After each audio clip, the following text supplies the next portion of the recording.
For a better experience for everyone, you are kindly requested to keep your microphone on mute, but then you may ask questions directly after the talk by either speaking or typing in the chat area. Please also note that this webinar is being recorded and that these records will be posted to appropriate HTA channels. Without further ado, I'm very glad to be hosting Professor Colin Masimirembwa today, the founding president and chief scientific officer of the African Institute of Biomedical Science and Technology. Professor Colin has more than 25 years of experience in pharmaceutical industry and research, and he is an honorary professor at both the universities of Cape Town and KwaZulu-Natal in South Africa. He has pioneered integrating pharmacogenetics in the drug discovery and value chain development, with a particular interest in understanding the genomic diversity of African populations and its implications for drug safety and efficacy. In his talk today, Professor Colin shares some of these thoughts and views as opportunities for precision medicine in Africa. Welcome, Professor Colin, and thank you for joining. Please take the floor. Thank you very much, Asa, for the kind introduction. And I want to welcome everyone and thank you for joining in this discussion, which will be entitled Pharmacogenetics in Africa, Finding Our Path from the Lab Bench to the Patient Bedside. So before I continue, I just want to get a signal that you can hear me clearly. Yes, I can hear you clearly. Excellent. Thank you very much. So really, today I hope to provide an overview which shows the progression of activities in the area of pharmacogenetics from the early 1990s and up to where we are, where there has been a tremendous change in technology, but also in perceptions from the pharmaceutical industry all the way through to the medical practitioners, where we are now in an age and era where there are now solutions in the clinic which use pharmacogenetic tests to optimize treatment outcome. So the purpose and scope of our research at the African Institute of Biomedical Science and Technology, which is a private research organization which I established in 2002, with the aim of promoting the science and technologies of drug discovery and development. We are now established in Harare, in Zimbabwe, but we've also opened a laboratory at the Innovation Hub in Pretoria. Our interest really is on drug safety and efficacy. And we have selected as an element of, or an aspect of this, which has to do with how the body handles medicines, which is pharmacokinetics. And we are in the business of trying to understand all the different factors which affect the pharmacokinetics of a drug.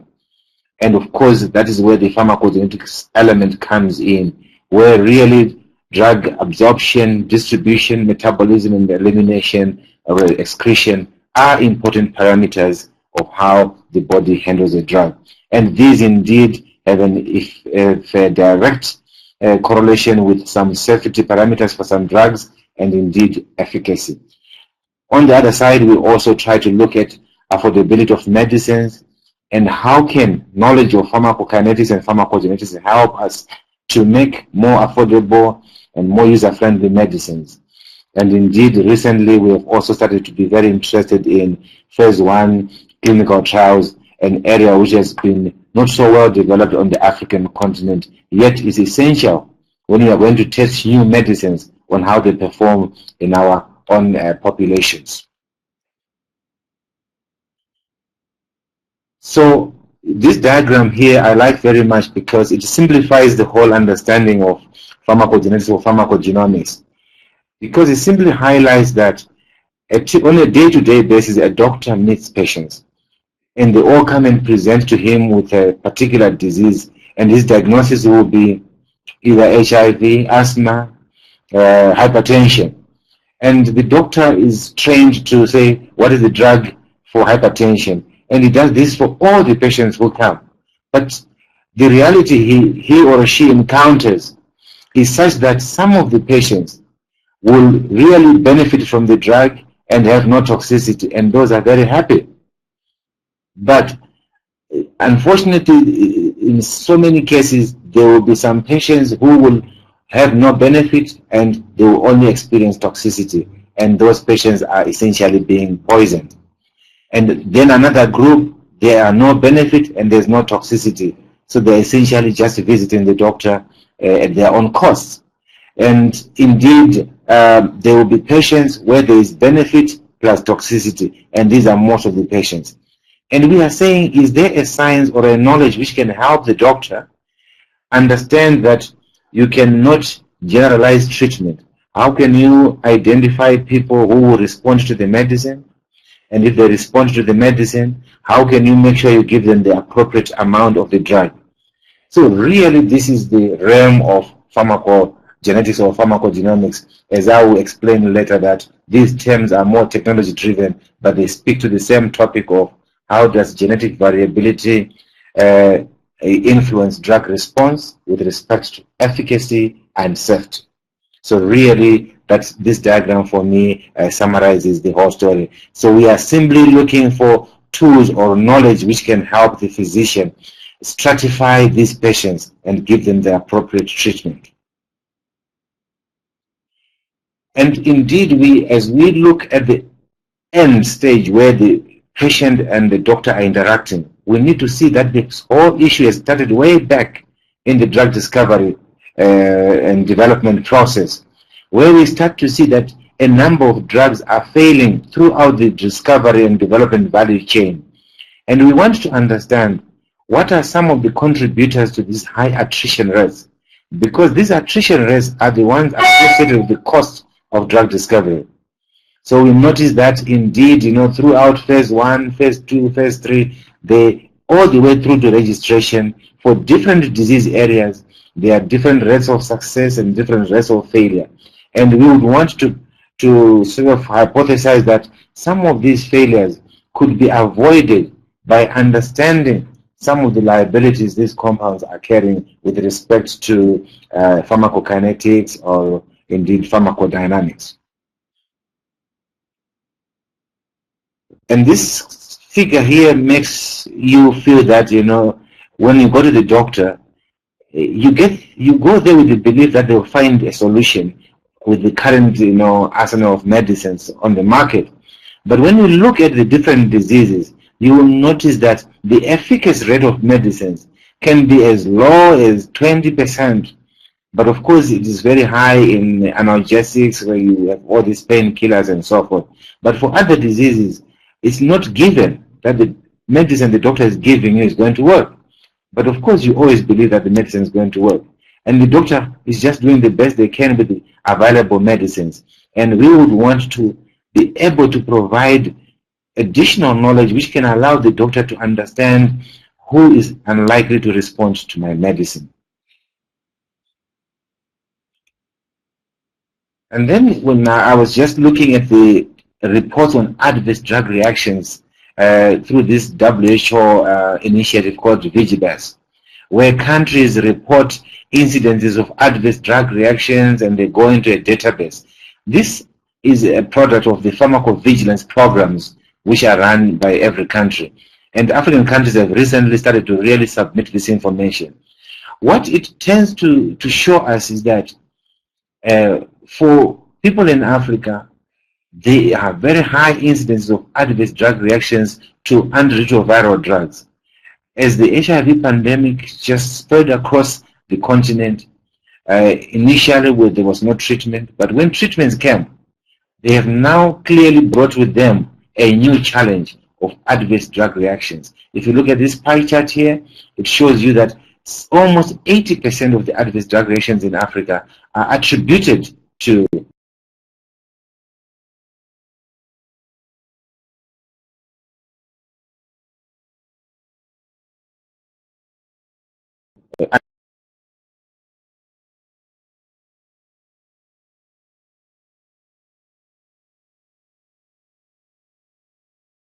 antiretroviral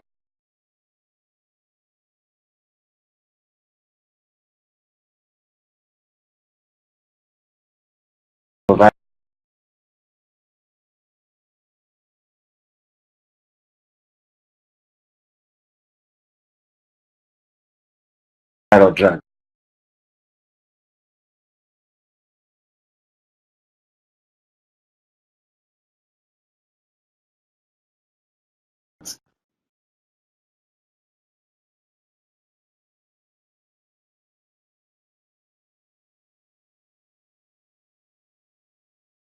So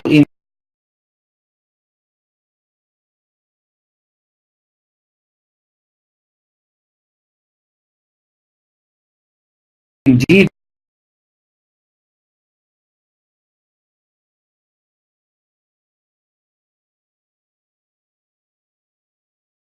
in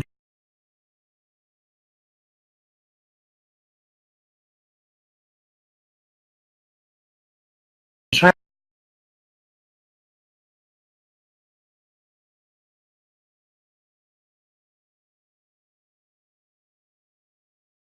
to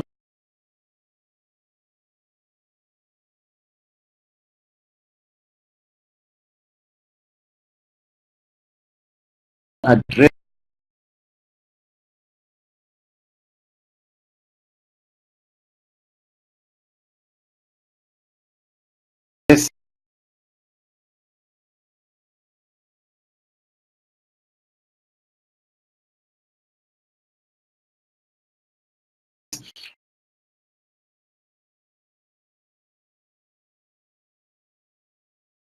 a,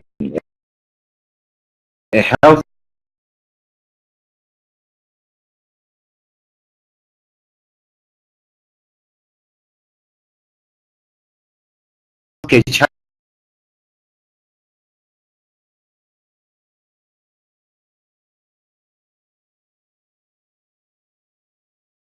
challenge like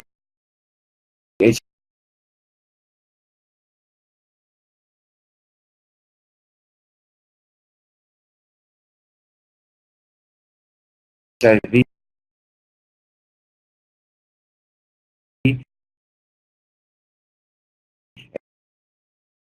and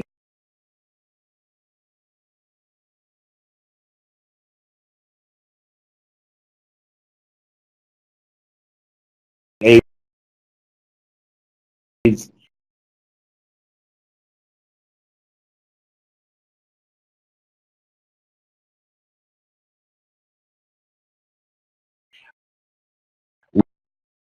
with the introduction of medicines, we have also introduced another secondary disease, which is adverse drug reactions. And we are asking the simple question, can any additional knowledge of how drugs work and how people end up experiencing side effects help us to identify these people and spare them the additional or the new burden of adverse drug reactions? So, of course, this is just mounting to where I want to propose to you that one of the major reasons why persons feel adverse drug reactions or they do not respond to some of the medicines, it has to do with pharmacokinetics. This old picture here serves to show you that when the pharmaceutical industry in the late 80s and in the 90s realized that like here you can see the 1991s in blue, pharmacokinetics was a reason for failure for over 39% of new chemical entities. So the industry realized that they need to address this element if they're going to have better success rates. And indeed, the pharmaceutical industry introduced a panel of pharmacokinetic screening platforms and ways of informing medicinal chemists so that they can come up with drugs which have better properties. And we can see by 2005, the failure rate due to pharmacokinetics in the industry had dropped to less than 5%. But what is important is that efforts to use medicines in Africa, whether to discover them or to apply them to the populations, has not been taking into account the pharmacokinetic sort of behavior of these compounds when they are administered to the African populations. And that's why we are also very much interested in understanding how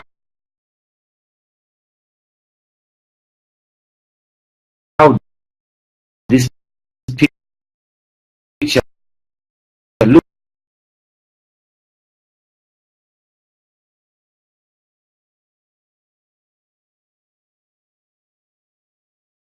looks like.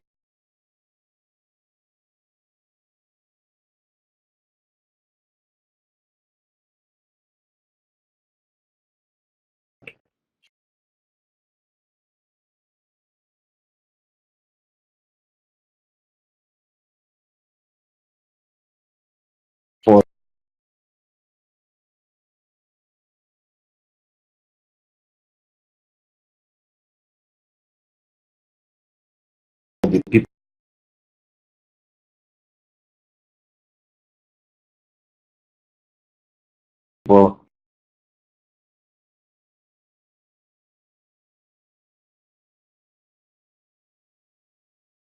in Africa.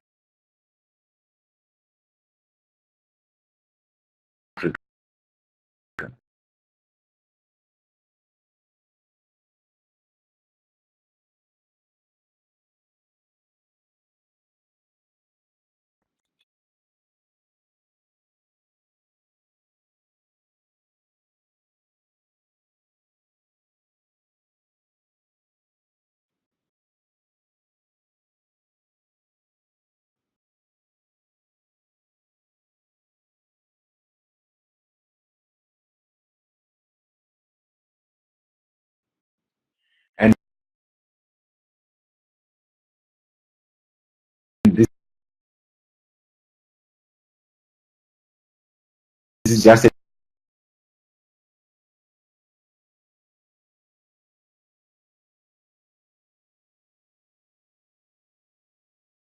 typical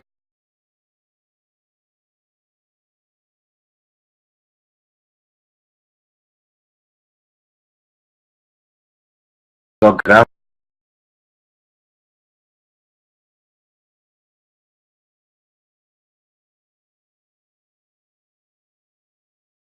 to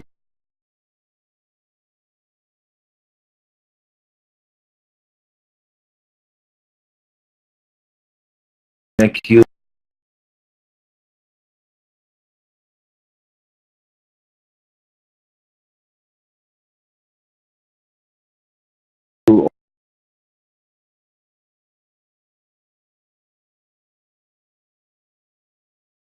or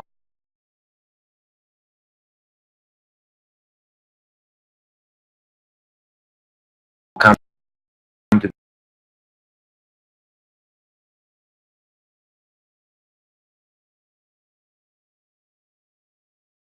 the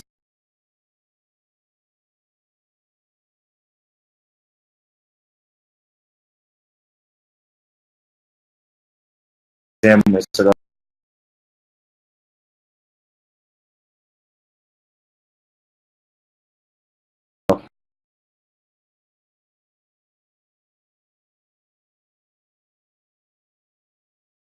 for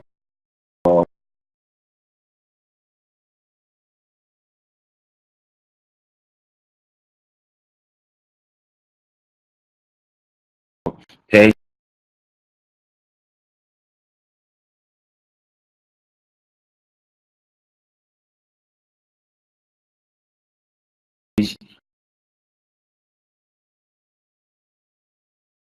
or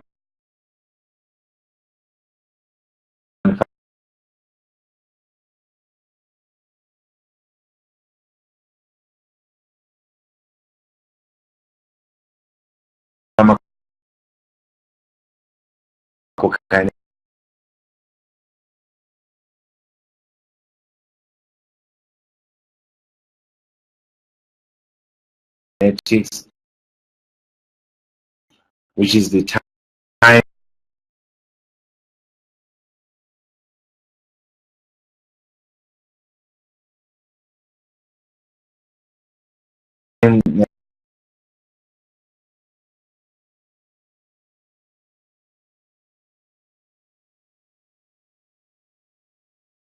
uh,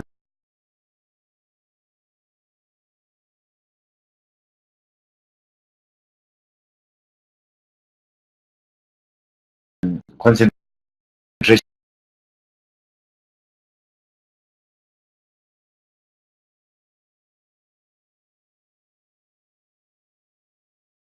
profile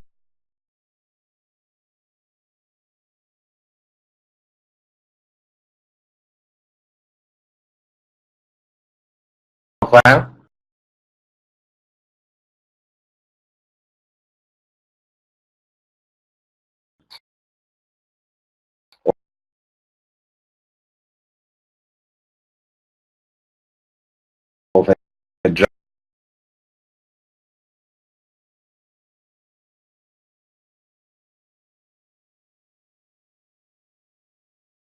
drug or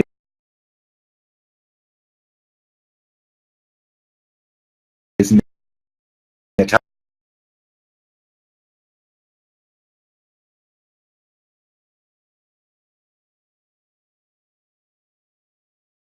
metabolized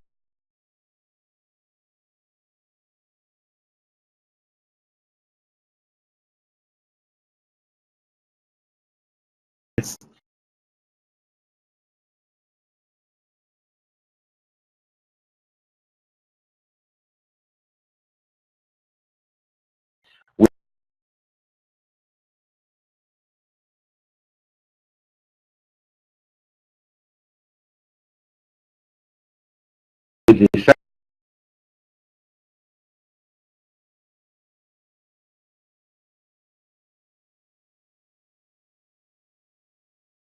that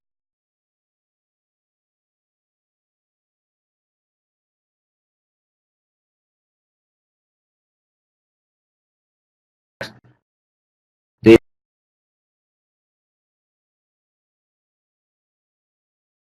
is a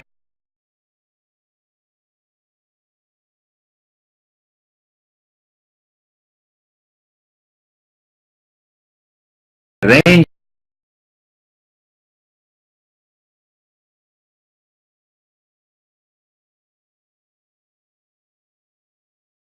we expect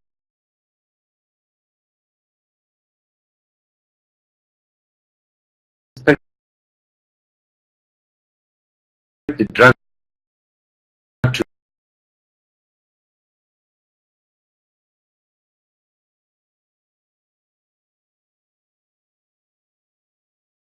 be in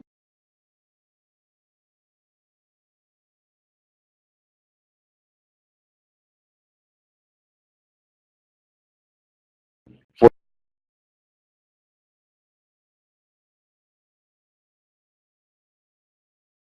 it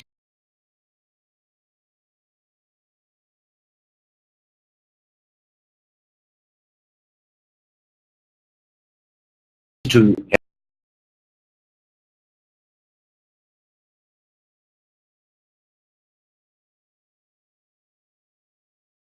have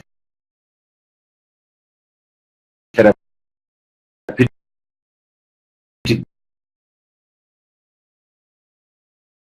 benefit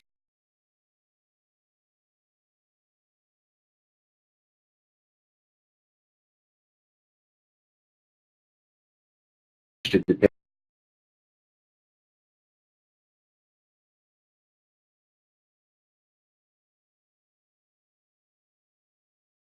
patient.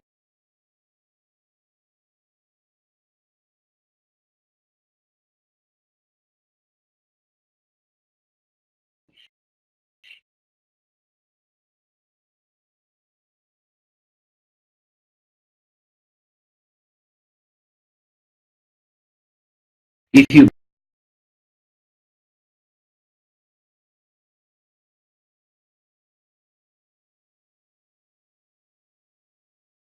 go up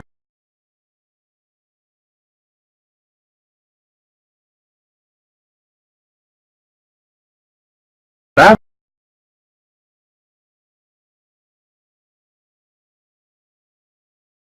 that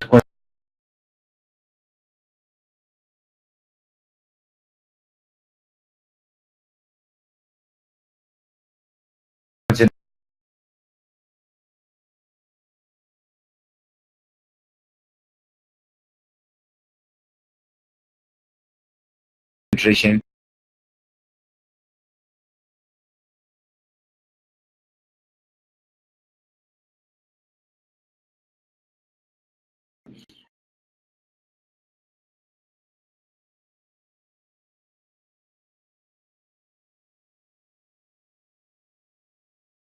uh,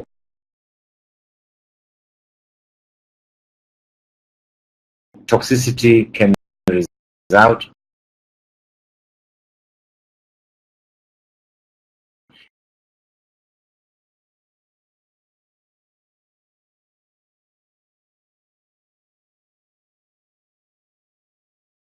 if you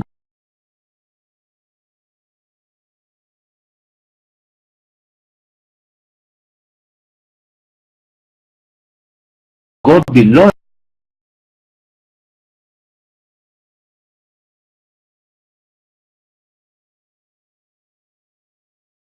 that,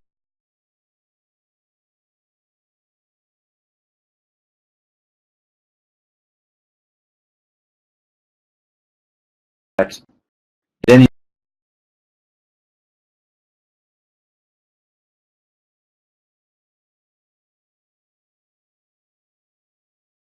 you might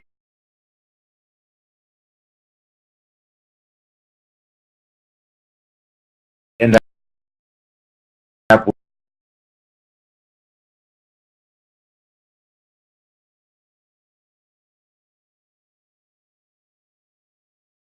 with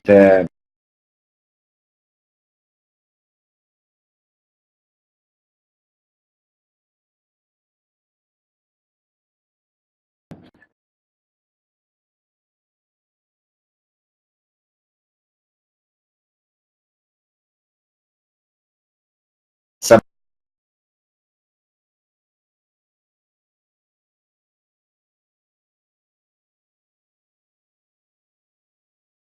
therapeutic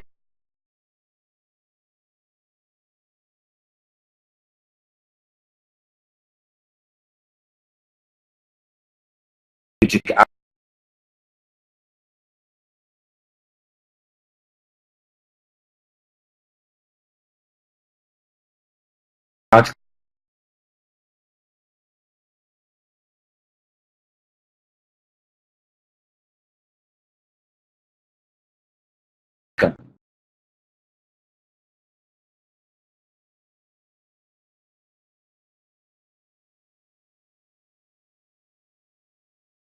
But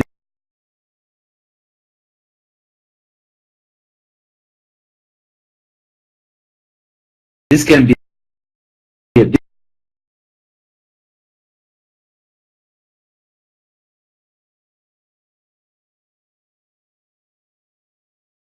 big problem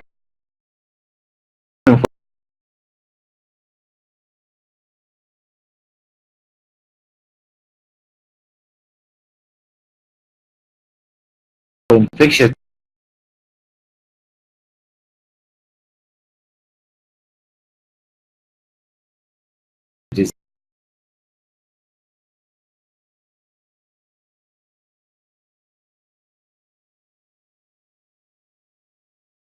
diseases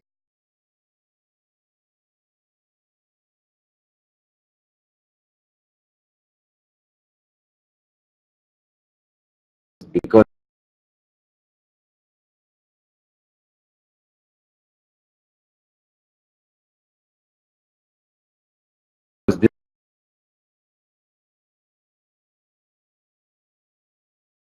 this will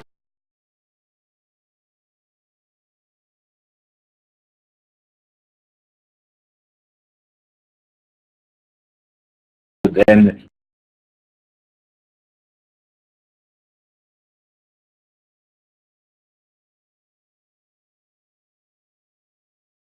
promote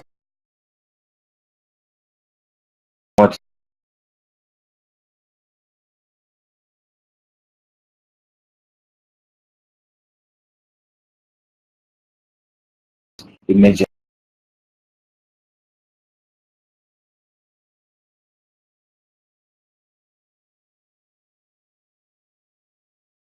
of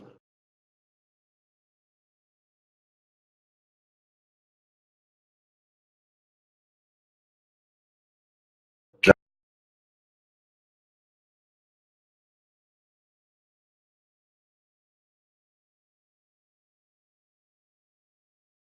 resistance.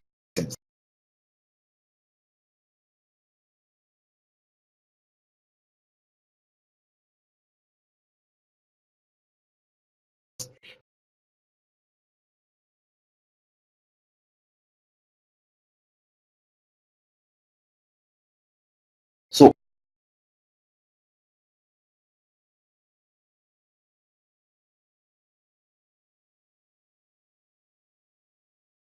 all our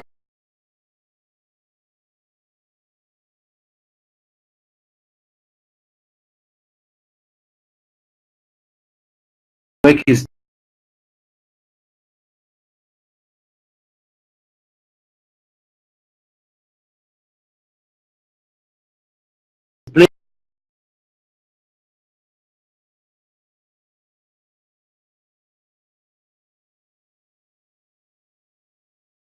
playing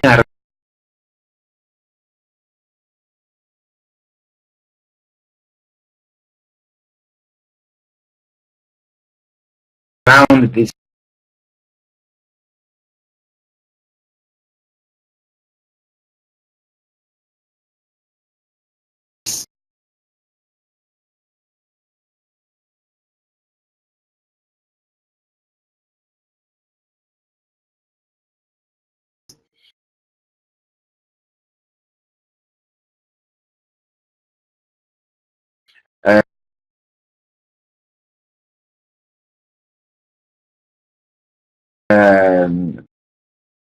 paradigm of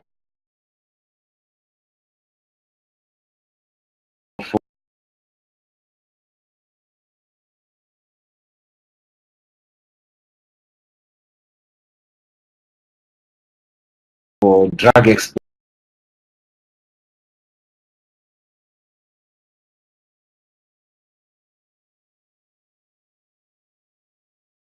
exposure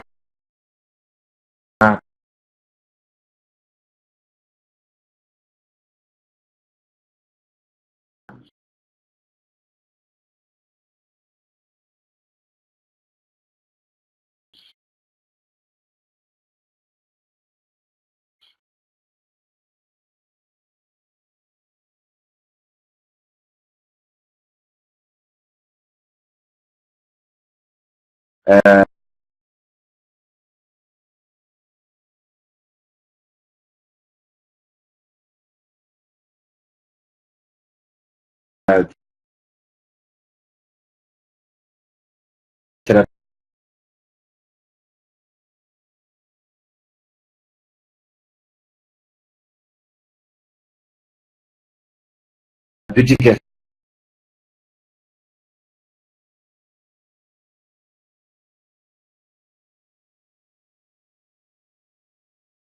efficacy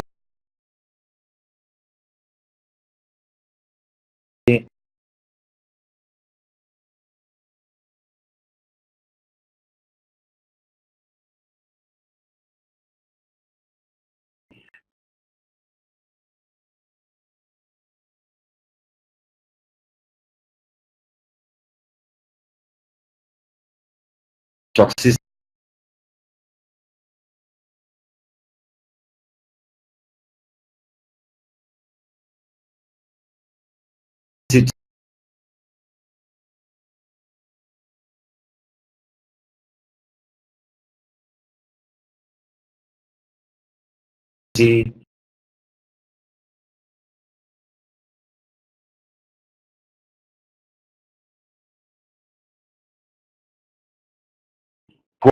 poor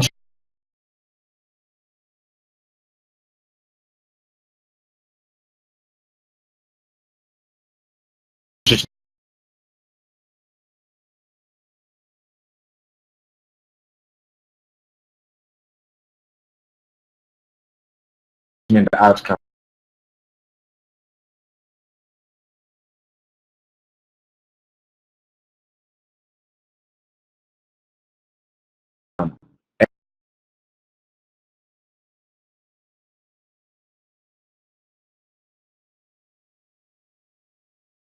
And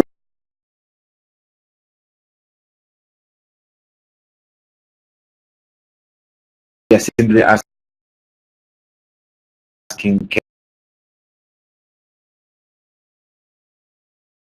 can genetics, knowledge in genetics help us to optimize that relationship for the different drugs on the market? And indeed, for us to understand the pharmacokinetics, one of the major mechanisms behind the pharmacokinetic process is drug metabolism. As you can see, for the pharmacokinetics of drugs, 75% of it is determined by drug metabolism. Then the other 20% is renal excretion, and another 5% or so is bile excretion. And when you go to the drug metabolizing enzymes, you will notice that 75% is also driven by enzymes called cytochrome P450. Hence my focus on those enzymes throughout this discussion.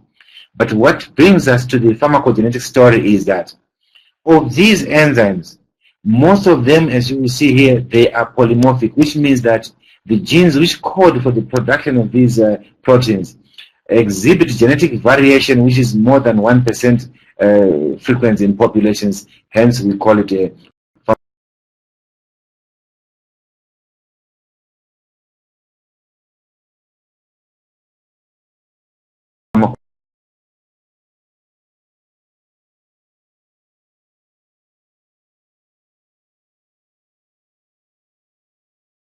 pharmacogenetic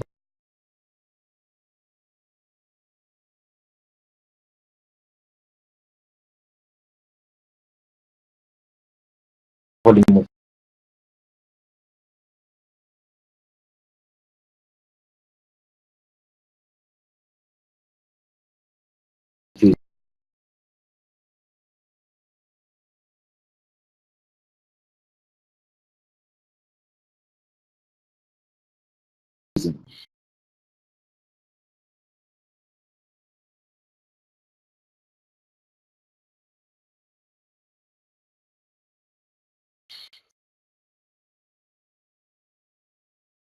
So 3A,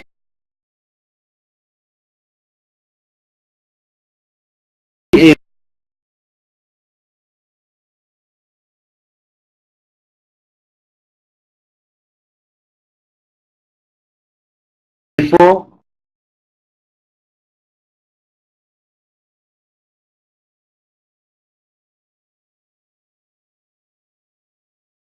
an enzyme which metabolizes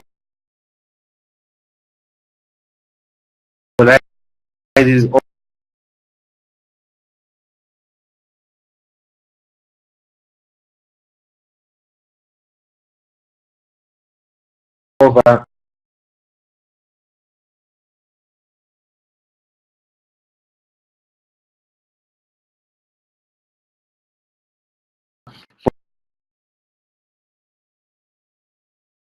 forty percent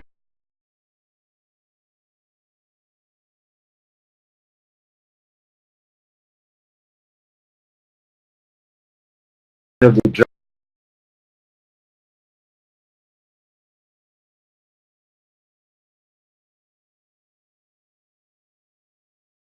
drugs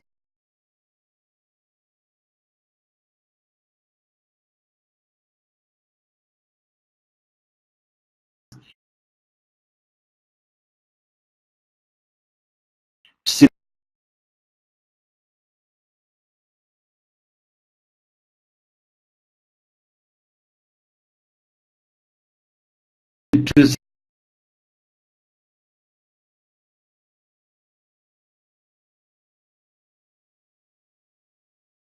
69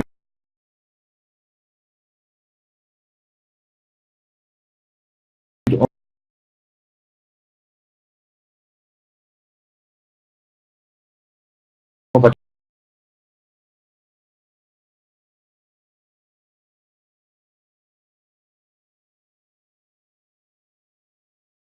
twenty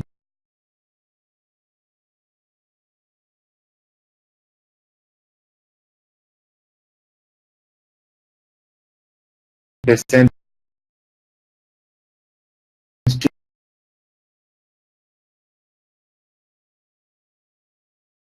to disease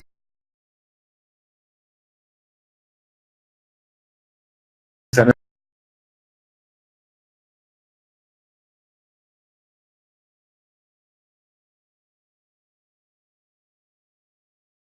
20%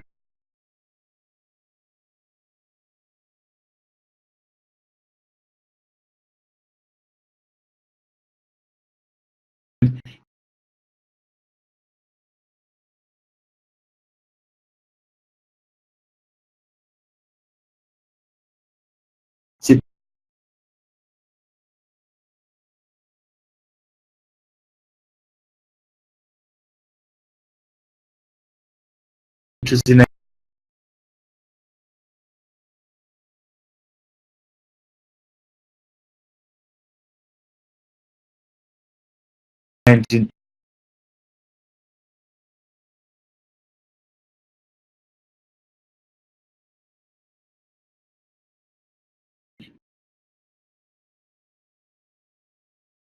they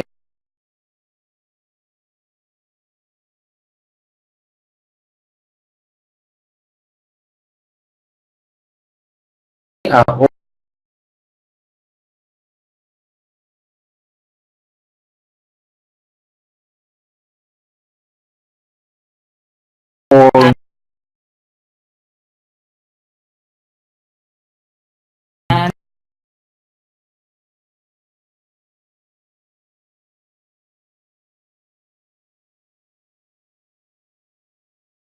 energy.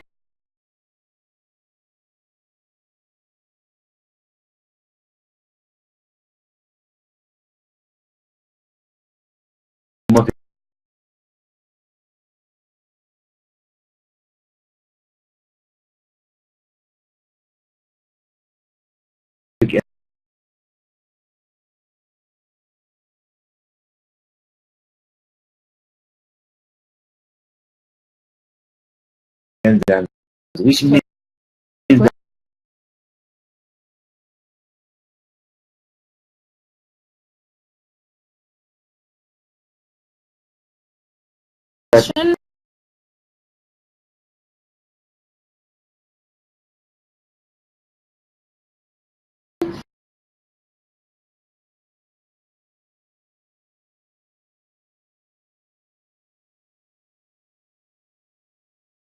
there is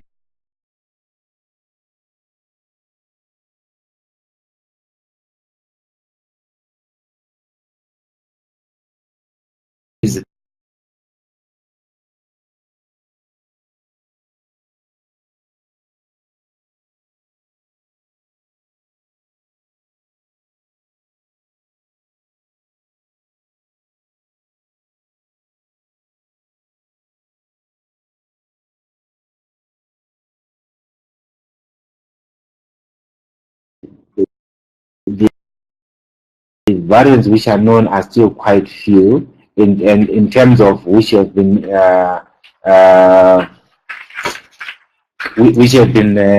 proven to have clinical relevance.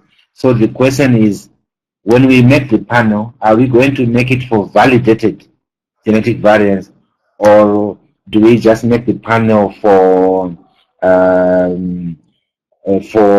any new variants? I'll give you an example that there's what is called the homogene. There's a panel which was being used by Mayo Clinic.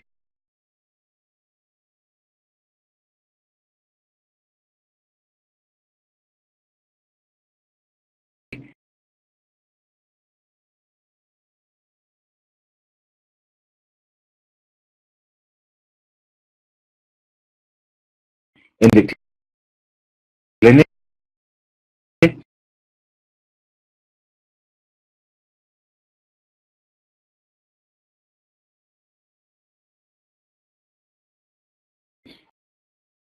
and that one has about 100 variants which you can genotype for, and each one is associated with the clinical decisions for about 300 drugs. So for me, I'm thinking of clinical panels which can be used to advise the doctor.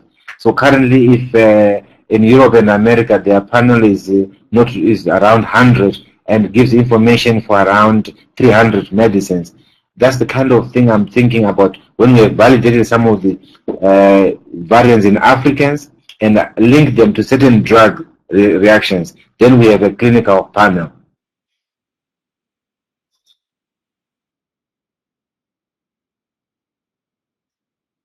I think there was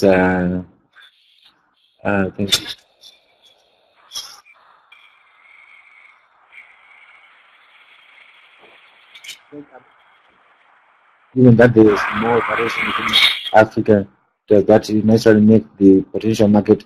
This is an interesting question, because the pharmaceutical industry is always afraid of a fragmented market, for their medicines.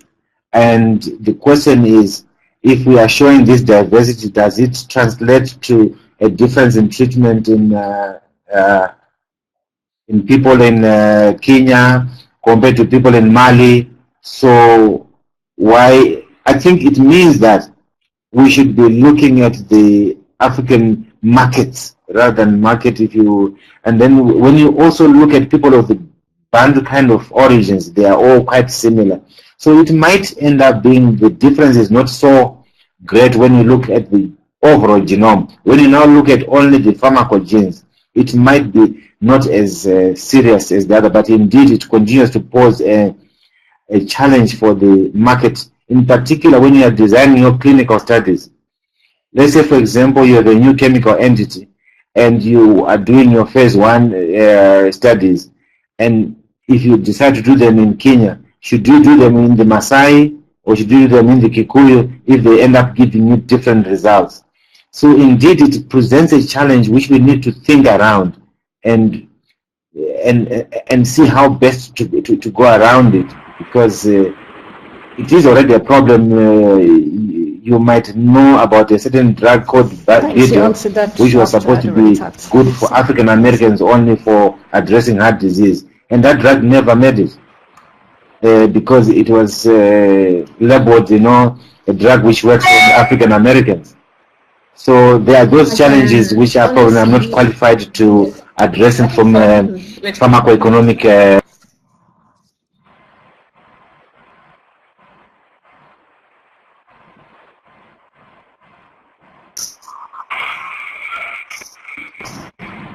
Yes, so the issue of bedside type of solutions where you are able to take a sample, quickly determine the genotype, and make the appropriate prescription. Well, so far, I mean, I think there are a number of products. I've forgotten the company in the UK which is trying to have assays which can be run in less than like an hour to give a result. It is still not exactly point of care. It's near point of care. So I think they still need for more solutions. But sometimes it's not a serious impediment. Because, for example, if you are trying to treat an HIV patient, there are other things you also still need to measure which are still not point of care, like liver function, a whole variety, kidney function and so forth, which are still not point of care. To the point where if a test can still be done in one day, it will still be useful because the doctor will not start giving the medication until the other results also come back. So I'm thinking that it is good to target near point of care, but on the patient bedside diagnostic test might not necessarily be such an urgent matter given all the other things the doctor needs to do before they give you a cancer treatment, before they give you cardiovascular drug. They don't just say, oh, you are this is poor metabolizer, therefore I'm going to write Metabolic. It doesn't quite work like that in the clinic.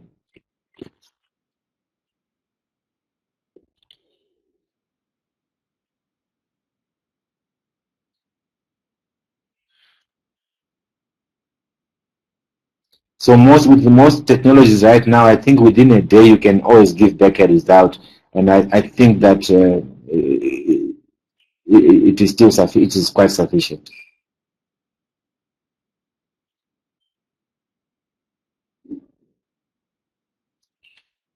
Yes. So the one ohm gene chip, it does have some PGP transporter genetic variants and the OATP transporters, in particular for the use of statins like rosuvastatin. So it has some transporters as well. And that's one of the slides I jumped where we did some work on rosuvastatin in African populations, and we we can see a lot of variation, but we cannot explain it with the current variants of the OATP gene, but the variation is quite huge, and we are still trying to understand what is the basis of the variation in the African populations. Because indeed, in the Asian populations, instead of the 20 milligrams per day given to Caucasians, the Asians are given 5 milligrams a day because of the mutations or genetic variants in the drug transporters.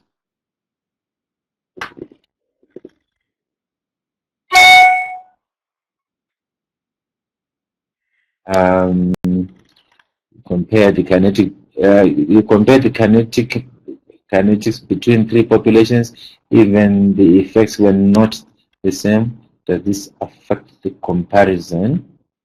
The kinetic between, if the effects of this affect the comparison? I'm not exactly sure. Whilst I'm trying to figure out what Fozia is saying, just yes, also for the non-CYP enzymes, I think you will find that there will also be the FMOs as well as the UGTs, in particular UGT2B7, whose genetic variation is important for some drugs. Esterases, no, it doesn't have esterases. Though I know there was that esterase which was one of the founding work by Professor Werner Carlo on people, being slow in recovering from an anesthetic drug. But the current chip does not have esterases. Phase 2, that's the UGTs I talked about. And I'm still trying to understand the question by Fozia. Fuzzy, can you try to elaborate so that yeah, okay.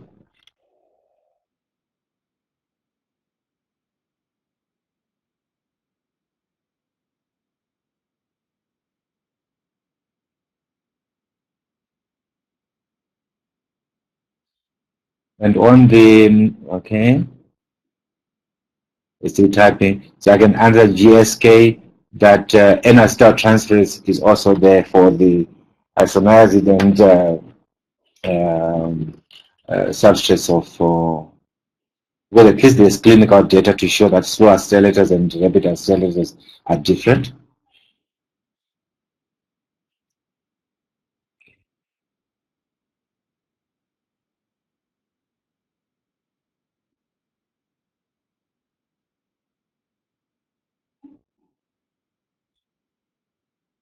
Okay, when we okay, if I understand now. So basically, we have genotyped about 1,500 samples from the different ethnic groups from our biobank. Then we took from the literature genotypes from the Asians and from the Caucasians, and we plotted them there to see whether the frequencies are the same or different. Okay. So I think that was more to sort of say at population level, are we likely to see differences in Asians, and just to prove the point that the genetic difference you see using non-coding SNPs, which might be in all these microarrays, is also still captured when you use genetic variants which have functional effects. And so that was just to highlight that we expect pharmacokinetic differences to be observed amongst these three populations. But as you could see from that diagram, the frequencies in the African populations are also quite different from each other. We just put a big ring around them and call them Africans, almost more for geographical purposes rather than for functional purposes.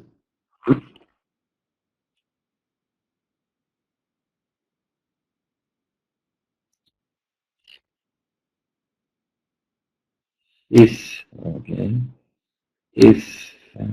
you could explain, in your opinion, is it more appropriate in pharmacogenetic studies to interest to rare or common variants? Yeah, okay. Well, Well, I think both are important. The common variants probably they help us to quickly deploy and show that like the genetic variants C2B6, which was a prevalence of frequency of over 30-40%, and you can see it can really result in a treatment algorithm and dosing structure which is easy to deploy. But if you go and you look for rare variants, of course they could be very important to those few people affected, and every life matters, I guess, and you would have to figure out how to truly individualize treatment on that person. So I think both are important, and I think there is now, with more technology digging deep into the rare variants, is starting to show that even amongst people who look similar, they are quite also potentially clinically important variation. So I think both are important, but for me, I'm just thinking that to build the case, we start with the common variants and demonstrate how we can translate them to clinical solutions.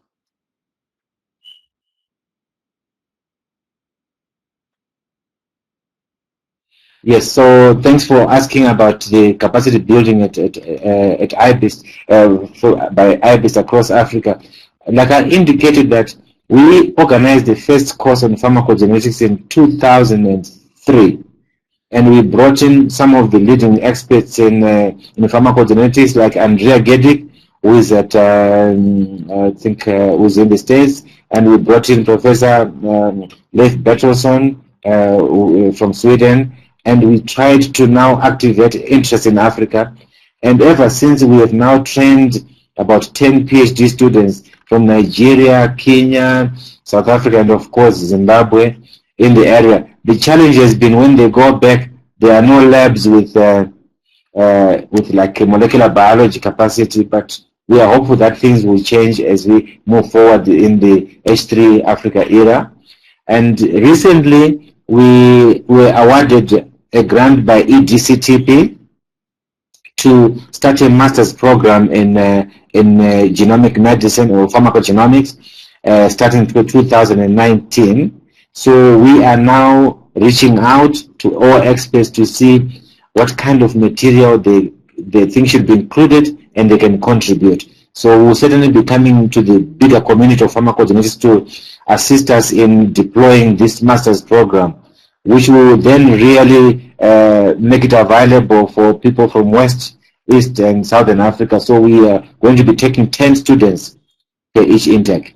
And so yeah, and we also have students coming into our lab to come and analyze their samples for genetics on the genetics platform, as well as on the bioanalytical platform on the mass spectrometries. So we have been really trying to reach out to the best we can.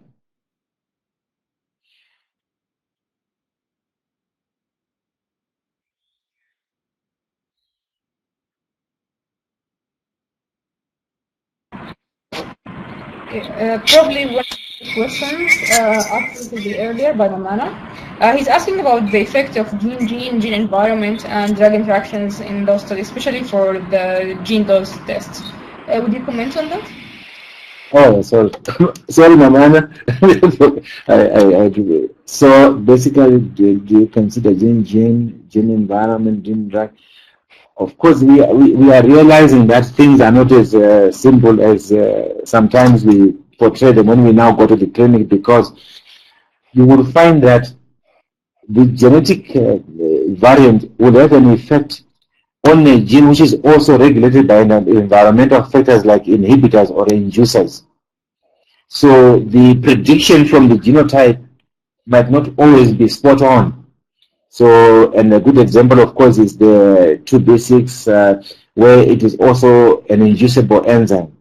So we need to be thinking about drug-drug interaction. Then we say drug-drug gene interaction. So we believe that as we go forward, we need to look at it as a multivariate or problem, where we need to measure the impact of environmental factors, in particular inducers and inhibitors. And indeed, when you have a particular drug, it is not metabolized by one enzyme. it is metabolized by many enzymes. For example, the 2B6, it is metabolized by 2B6, it's metabolized by 2B6, it is also metabolized by the UGTs, it is also metabolized by 3A. So the genetic variation in all those other genes can also have a particular effect on a particular patient.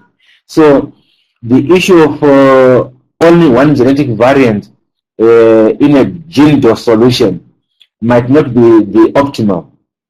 So we believe that even with gene dose as it stands we are doing, it needs to be even better refined by understanding the contribution of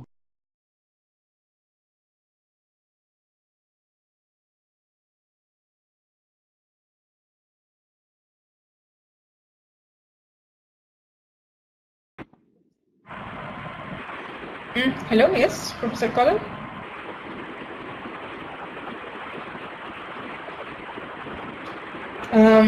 Okay, I think there's a network problem. Okay, yeah, he's back now. Great.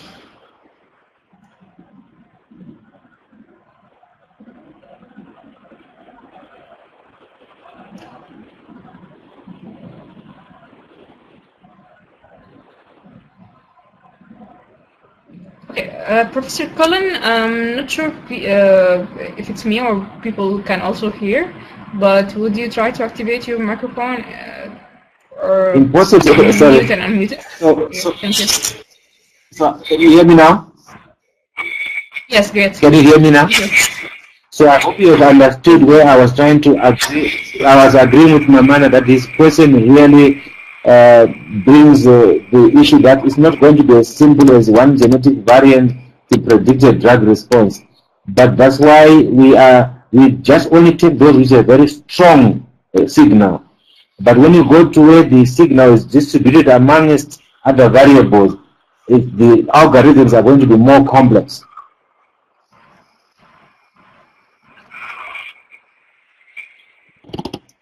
So we need more mathematicians. I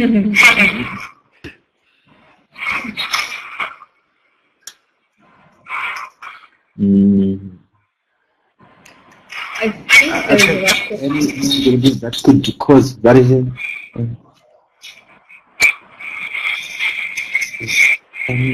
Gene mutation. So I think you said the last from Dan Bawa, any non-gene mutations that could cause variations in pharmacogenetics? Any non-gene mutations that could cause variation. I'm not sure I understand the question, but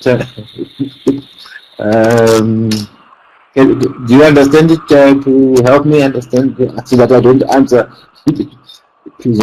Any non-gene mutations that could cause variations in pharmacogenetics. I'm not sure. Look at the variation. Well, I mean, that's the whole subject of pharmacogenetics, the variants in genes or upstream regions that have some different impact. Nikki, would you speak kind of louder?